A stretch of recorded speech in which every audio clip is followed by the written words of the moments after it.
Welcome back to the Zach Stack. I'm Zach. No, I'm Zach. OpenClaw, Clawbot, Moldbot, the name keeps changing, but the FOMO and the opportunity are at an all-time high right now. In this discussion, we cut through the latest AI hype to talk about all the practical business models and the essential technical patterns that you can steal right now to monetize the attention economy and simplify your workflow with OpenClaw. So without further ado, let's vibe. Have you used OpenClaw? So I put it on. Yeah. So I like Peter Steinberg, the guy that made it a lot. Like, I think he's a really smart guy, and he's built a lot of stuff and shared a lot of stuff. So that to me was interesting. But I also was the first, my first impression was I can do all of this inside of Claude. Like, I don't see what's special about this yet. So I put it on one of my, I have 2 Windows PCs at home. So I put it on my old Windows PC, and I just started playing around with it. But what I actually did first that I'm more interested in was I was going through the GitHub with Claude, and I was trying to decipher what was actually signal and what was just like more, because it's made from Claude mainly. Really? So I was like, what's the actual signal here? Because I feel like all the stuff people are like on the internet saying, I can do this, I can do that. I'm like, I've been able to do that. That's not special. No. But it's just one of those weird moments culturally, you know? What it seems to me is like you have to like have like a Mac Mini or like something that can always be always on a computer. And then what's powerful is they can just do stuff for you overnight. Like that's been the only unlock I've seen is like you can give it this massive set of tasks to go and do, and it's going to be done when you wake up, which is really cool. But, and like, if you throw in like a Ralph Wiggum loop in that, like, you know what I mean? Like it could just like work for you nonstop and knock out so many projects, but setting it up and it's pretty expensive to run too. Yeah. So there's that, right? So the running 24 thing was kind of a funny thing at first because, you know, a lot of people were like, oh, I got my Claude running for 10 hours and 12 hours. And it's like this cool thing you could say, but it's kind of like, oh, I can deadlift 500 pounds. It's like, that's cool, but what did that do? And it's more of like a ego thing, I feel like. Yeah. Oh, totally. It ran 24/7, but what actually got done? And nobody's like, yep. You know, that's kind of where it gets a little scarce with the details. And I was like, yeah, okay. So yeah, I agree. But there's definitely some interesting signal there. And there's definitely some, I would agree. Yeah. I would say the most fascinating thing I got out of it that I already added to my local Claude on my Mac is the idea of this persistent memory being a little better than really I had. Cool. That is really cool because it like never runs out, right? That's what the claim is, right? And so like with the Obsidian videos I've been doing, or not videos, I did the one video, but with the Obsidian automation stuff I've been doing, that's one thing. That's one reason why I like doubled down on Obsidian was because I was like, oh, this is a great way to organize these MD files in a way that we can search them efficiently that could potentially give me more context and memory inside of Claude versus just my one window, right? And that's the like really what interested me about Obsidian, not the other stuff mainly. I mean, it's cool stuff, but like it's stuff that I'm just not going to use very often, you know? So anyways, that's been fascinating because the moment I integrated some of the learnings from that, I could tell I was dealing with a different Claude. Like I just felt like we got more intelligent. So I've been thinking through that a little bit and taking some notes, but I don't have too much to say on it because I still kind of feel like I'm testing the waters out. And then have you heard of the heartbeat? No, that's new to me. That's new to me. Okay, so the heartbeat is like kind of the feature that makes it run 24/7. So you can tell it to beat as often as you want, but I think it's typically set up on a 1 hour schedule. So it's like this signal to the name has changed so many times. Signal to Clawbot. Clawbot. I think that's the newest iteration. And then it checks, do we have more things to do? Did we miss anything? That type of thing. And then that's a call that can be very expensive if you do it more regularly or not as regularly. So that's one way you can be more efficient, but also increase the credits and the tokens and the amount of money you spend. And then obviously, if you're sleeping and you don't have a way for it to know what is actually valuable versus not, it could waste a ton of time doing things you don't want it to do. Which again, all this is like easy to change, right? But those are some of the things that stuck out to me. And so, you know, I could easily add the heartbeat into my local Claude system, but I personally am having a hard time orchestrating things that are actually useful, because I've tried it for like a 3-hour run or whatever, and I end up just with a whole bunch of stuff I'm not gonna use. It's kind of like research. You do a deep research and then you find out that maybe a quarter of the deep research was valuable. I don't know how you felt about that. And I've tried, Manish, Gemini, everything. And it's like, okay, I get some good things. It's a valuable thing to do. However, it's only about a quarter useful. So what if I can do deep research all night long? It's going to take me a while to go through all of that and actually get the manual human signal out of it, which is kind of like, eh. So I still think that's the problem. What do you feel? Similarly, I think it comes down to like, what are you trying to accomplish? Because say I'm gonna use just myself for an example, because I know myself best. But for what I'm doing right now with all like LinkedIn content engine and kind of just like digital marketing as a whole, it's very much like task based. Like I use Claude Code for everything, but I won't know what I need to do until it kind of comes up. And like, there's only so much I can do. I don't need to be doing a million things because like that is just so much noise. I don't need to be doing stuff when I sleep because my system's dialed in where I can turn on my computer, prompt it to start the workflow, and then 15 minutes later, I've knocked out a month's worth of high quality LinkedIn content. And half the time I was scrolling on LinkedIn, not even paying attention to it because it was working in the background. Like that is my use case. So what then, and that I think there's a lot of opportunity with that. I had a LinkedIn post recently that I kind of talked about like the system I was building, and I've had a couple people inquire, like just like shot me a DM, like, hey, like, do you offer consulting services? So there's definitely a demand there for something that like relatively is like so easy to fulfill with Claude Code, as long as you understand like what good looks like. And I think if I wanted to go that direction, I could probably like turn that into an agency, scale that like quite a bit. And it's like, I don't need all these elaborate tools. So it depends on what you're doing. If you're trying to like build the next like Google, and it's going to take hours upon hours of coding and you need to do all this stuff when you sleep, it's great. It depends it depends on your use case is my take on it. And I just think for the general public, it's noise. I think for like probably 99.9% of people, it's noise.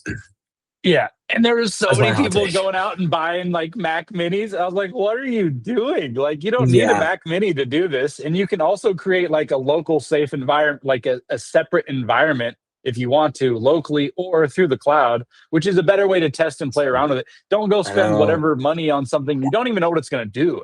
It's wild. That's what's crazy just about AI right now is people are so like FOMO is so crazy, like at like an all-time high, I'd say. And like I for sure fall victim to that too. Because there's so many new tools coming out. Like literally at this point, like every week there's probably like 3 or 4 new tools or new features that people are like, if you don't check this out today, like the window's closing. You have to check this out now. So I think FOMO's at an all-time high, but also that means there's a lot of opportunity if you can be a teacher or actually help people implement these types of things, which is why it's exciting to be in, I think, our shoes. 100%. And then it's a good reminder to everybody that's listening that make sure you have like your top 3 things that are going to move the needle in your business or your life, and make sure those are what you're doing every single day. And for instance, I really ignored it for a solid week, and then I got pulled into it a little bit, and I was like, all right, I'll play around over here a little bit while I do this. But I still finished my Vibe, I'm calling it Vibe Voice, my Whisper Contender app. I finished it, and so this week it's just about getting it connected with like trials and subscriptions and getting paid for it, and then having a landing page. So I still finished that. So like that was my thing in the back of my head, was like, okay, that was my big thing I wanted to ship for myself personally. No matter what, I got to do that. And then I reminded Claude, like, hey, this is the big thing we got to do this week. I'm very interested in Clawbot, Moltbot, OpenClaw. And don't let me slip, right? And so that was really cool of this idea of me co-working with Claude in that way. And when it's like, if you're honest and transparent, then you're going to get that feedback, which for me was super helpful. Okay, I'm going to share my screen real quick because this is, Corey from the community. Do you know Corey Gainham? I don't know how he. I think I've seen that profile picture. Yeah. So yeah, he's been doing really well on X recently. But anyways, he came out with an article just so I found this really interesting. Thank you, Corey, if you're watching this video. Because we're just gonna kind of go through it. But 5 Clawbot business models that are basically people are making a lot of money with right now. So the number one is just a white label AI for agencies. Like I literally think you're just building AI assistants with Clawbot, and then you could go and like manage it for people. It's kind of like a monthly recurring, like lesser rate. He talks about it right here, set up for like 2 to 5 grand per client. And then monthly management of like $300 to $800. But it depends on the assistant, but there could be revenue share there. The second one is just AI powered content studio. So I think the way I think about this, at least, is you could probably connect Clawbot to similar to how James did it with all of his like AI image den skills that he connected to Glyph or Replicate.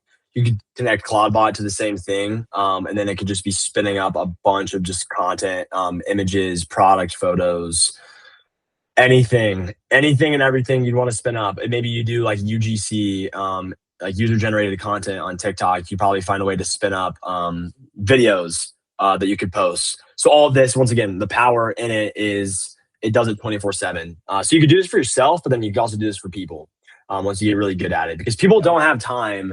The main takeaway is like people don't have time to learn how to use Clawbot. As Zach and I are we're both pretty busy people.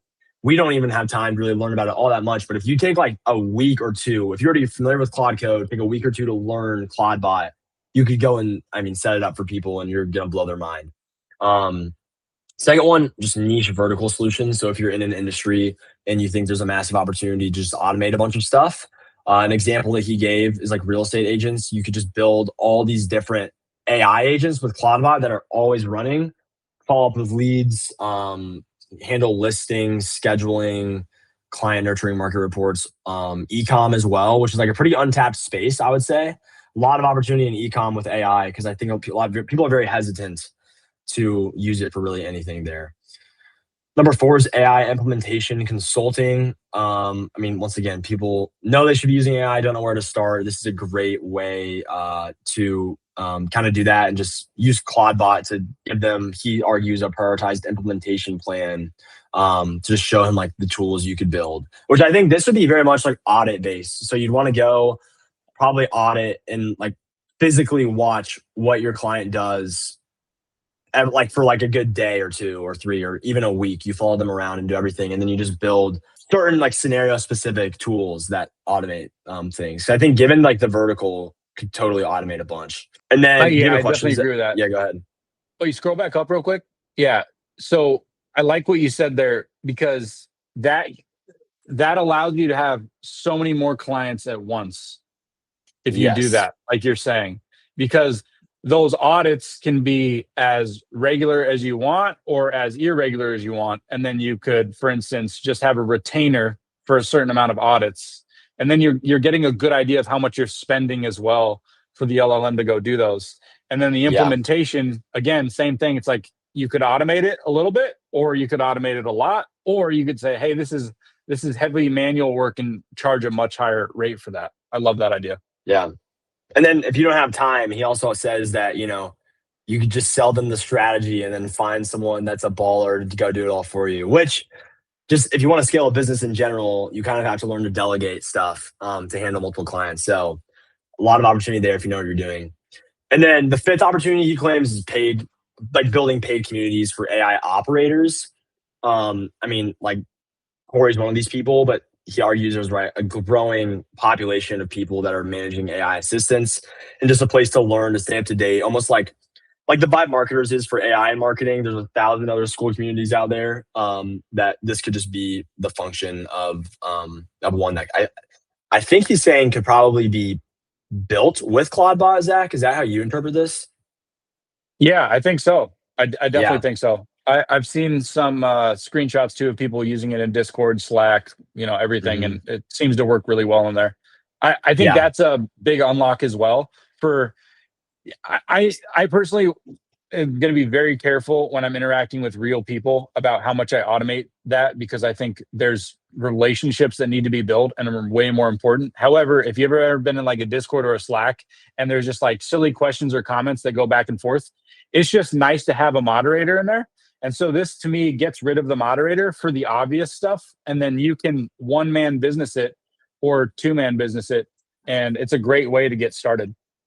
Yeah, no doubt. No doubt. And he says the play for this, if you're going to go build your own, is, I mean, I think it's the play for any community, but you want to build your audience with free content, get people in a newsletter or some sort of recurring kind of lead magnet, and then you can sell them on it eventually. And then just with time, and I think with, like you said, with quality of the course, it's going to grow itself.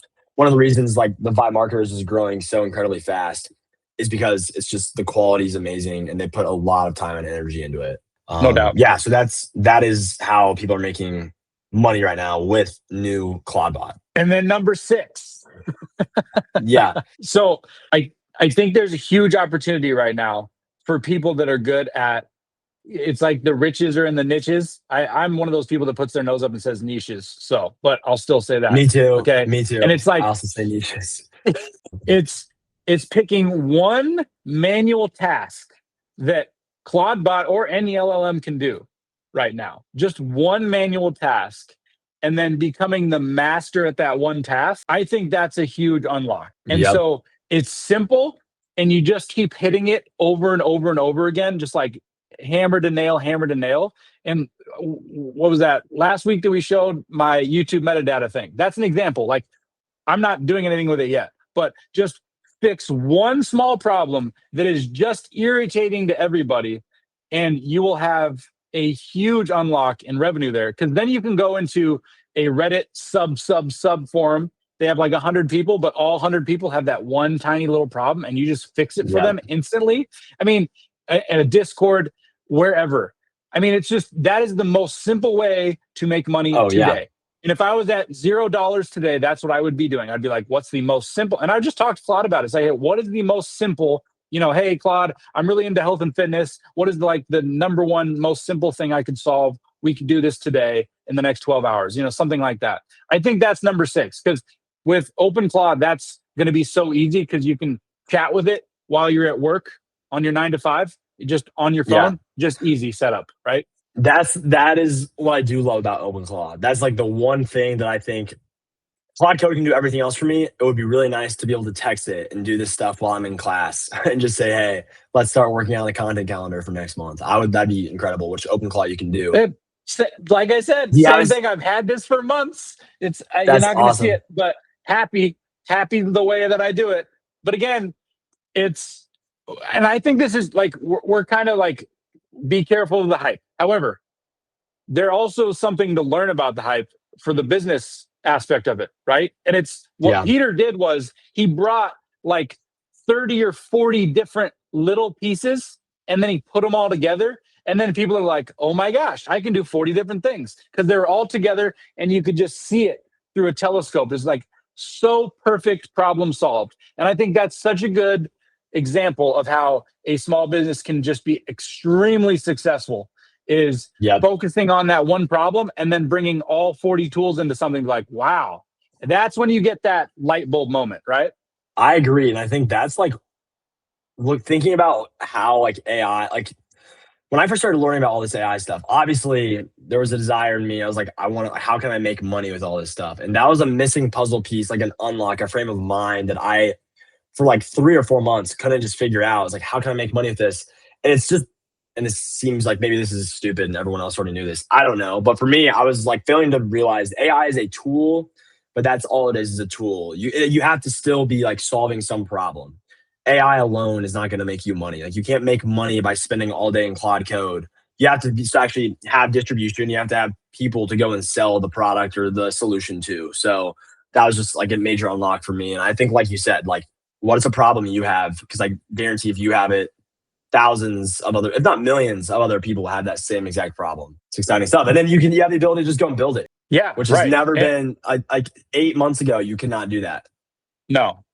I just was speaking to a client today. I was like, I have this app on my Mac that I built and I use every single day. If you told me 18 months ago that I would do that, there's no way I would have believed you. And I'm somebody who has a big ego and thinks I can do anything. And I still wouldn't have believed it, I mean, and I just figured it out. And I'm not super smart or intelligent or special. Like, let me tell you, I'll be the first to admit it. So Anybody can do this. It's just about putting the effort in and the time, and then it's going to happen. Okay, let's finish with a couple patterns that I noticed from OpenClaw that I think are very useful, even if you don't use OpenClaw. Okay, so we talked about the persistent memory. That one's very interesting. Playing around with transcripts, your daily logs, and then it's curating facts into your memory MD, essentially. Long story short, that's kind of how it's working. I'll call it the auto flush before compacting. Okay, because if you think of something running 24/7, that was one of the big problems. Is like, okay, well, we fill up context eventually, and then what do you do? Because you're not there. So it intercepts before the context window compacts, and then it saves what's important to your disk or to wherever you're hosting it, and then it's implemented with a pre-compact hook. So it's using the hooks from Claude Code to do that before you compact and you catch it in time, versus people that have had this problem before. It's like, oh, shoot, I just hit auto compact. Now what? And it's like auto compact is still not great. It's getting better, but that's one big feature that it helps unlock. Now, I have worked around this with, because I'm on my terminal, I have a context box and it says, all right, I'm about 60, 70% full. And then I have a skill with Claude where I do a session handoff. So it gets everything that we've been working on in that session and then summarize it, and then gets all the files that we're working out of and then the details for the next steps. And it puts that into an MD. And then we reset the context by clearing or exiting Claude, however you want to do it.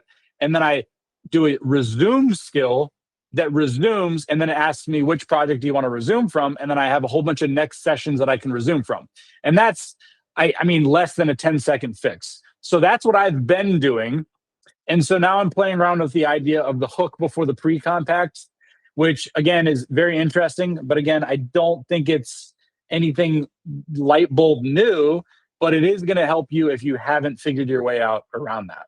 And then another one that I was very interested in, I heard Peter on a podcast not that long ago, and ever since he said, I was like, oh my gosh, that is so obvious and brilliant. So all of these APIs now are coming out, which is great. And they're giving our LLMs access to all these different apps.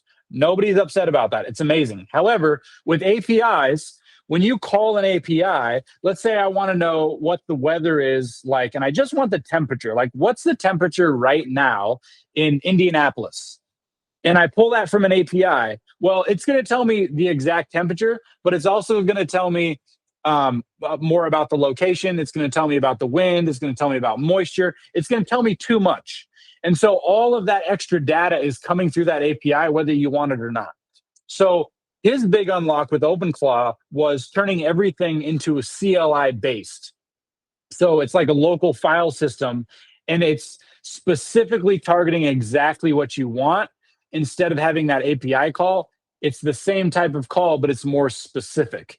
And then you're obviously not going to use as many tokens that way or time, and then you're going to get the exact data you want. So that's one thing that's really changed everything. I'm turning everything I build in from an API into more CLI-first based pull request, essentially. Well, yeah. I'm gonna have a question. I'm kind of wondering, but I'm sure maybe someone that just doesn't even know CLI, like what that is. Do you want to how would you go about explaining that in more so beginner terms? Like, what is that you're doing? Because for context, for other people, like, yeah, when an API, like you said, when you make an API call, it pulls in for a lot of these tools, like all of the information, like, and you only need one piece of it. So, right, walk us through what this means, a bit more like beginner friendly, I guess. Yeah, so you can. Yeah, definitely. So instead of writing code that calls the APIs programmatically, and if you've used them, use these in your VS Studio or anything, you've used these APIs, you've been calling on them. One, it costs money, and then you need to authorize it, and then you need more tokens to do it because they're pretty heavy in data. So instead, you can just use your CLI, which is command line interface that already exists on your machine. And so there's a couple different ways to do it. And that's where I'm saying I'm testing that right now. But for instance, it really matters because when Claude Code needs to check, or any of your LLMs needs to check a PR in GitHub, for instance, a pull request. It runs that. And then instead of making an authenticated HTTP request to GitHub's API, the CLI tool handles the authorization, pagination, the error handling, all of that for free, instead of having to go and get all that data and pay for it and all that other stuff. So the agent just reads your terminal, your command line interface output, instead of using that API, which is more costly and heavy, for lack of a better explanation. So the same idea is that can scale basically everywhere. So you need to search files, then don't use the file search API, right? Or, Docker CLI, not the Docker API, stuff like that. And then do you need DNS info? Do you need HTTP info, right? Think about doing it in your command line and then not through the API. So the cost is a huge one. And that's one thing that OpenClaw was like, ding. Steinberger was like right on with that, because if you're running this thing 24/7, there's no way you can have all those APIs coming together, working together, and then having a context window that could be possibly understood by even the smartest bot, because it's just too heavy. That's going to be way too heavy and just so expensive. Yeah, right. And then the expense piece. And you already can see, if you're running something 24/7, it's going to be expensive in the first place, potentially. Playing with some free models, which is also interesting. So that's where the CLI tools are just much better, more cost effective, or basically zero, other than your LLM costs. And then they're already installed. And then you can also tell your agent to create these out of APIs as well, which is a skill that I'm creating in-house for me, just because I'm curious on how it's actually built. But you can search that and find it really easily on GitHub. That's awesome. Yeah, that's really, really useful. And I think something that people should just look to do anyways, right? Because like you said, context is key. But also, I found, whenever there's too much information, the AI just gets super confused too. Oh, definitely. Yeah, and definitely. There's a sense of like too much information that's almost like, I don't want to say hallucinates, because it's based off real data, but it's not based off the right data. Yeah, right. There's that sweet spot between hallucination and then just it's not as clean and clear as you'd like it to be, right? Yeah. Yeah. And then I'll do one more, which I thought was very interesting as well. And this is kind of what I was thinking about with Obsidian, is how can I create that continuity between each session, or each terminal session, or VS Code, or cursor session, or web session? How can we create that continuity so when I'm talking to Claude, it's just like, we know everything we did 5 minutes ago, and then we also know everything we did last week, that type of thing. So auto-saving the transcripts is one thing OpenClaw does really well, and that's programmatically in there. So once you have your full, conversation with it, then it's going to save that as a transcript, and then it's going to index search that with past conversations. And then that's what really makes the agent feel like it's present with you 5 minutes ago, an hour ago, and then 2 weeks ago, because it has this session continuity that's gotten a lot better. And I think that's something we're going to see continue to get better and better. And I don't know, I'm almost thinking that it's fascinating because Claude Skills came out, several months ago, and then that was like the new big thing. But it was also the most simplest thing. And so it's almost like a lot of these bigger LLM companies are starting to see that sometimes some of these simpler inputs can make the outputs better for the big LLM models, because they're so stinking smart. So it's very fascinating to me that that's kind of where we're headed with this session continuity and the agent remembering things from a long time ago and a short time ago. And it seems like that bandwidth is finally increasing, and we're going to have more interesting conversations with LLMs, why we're building things or what have you. So I'm super excited about that one. Did that make sense? That did. Yeah. So thank you for that. Thanks for the extra explanation. I just know myself, like 3 months ago, would have no clue what you're talking about. Good. Well, that's the thing too, right? It's like, it's funny. It's like, we've got to remind people what CLIs are, because I'm just saying that now because it's so natural to me, but 6 months ago, wasn't it? What's an MCP? Like, like that's something we've been saying for like 8 months. Yeah, there you go. Perfect example. If you want the exact patterns we pulled from OpenClaw into your local Claude setup, subscribe and get on our email list. I'm packaging it up and sending it out. Drop a comment too, because we want to know, what are you building with OpenClaw or not building with OpenClaw? Or are you just watching for the demos? Because we can create more content just like that. We want to know where you're at. And if you missed it, our first guest is coming soon. He's going to be cooking it up and spraying the AI sauce everywhere. So be ready.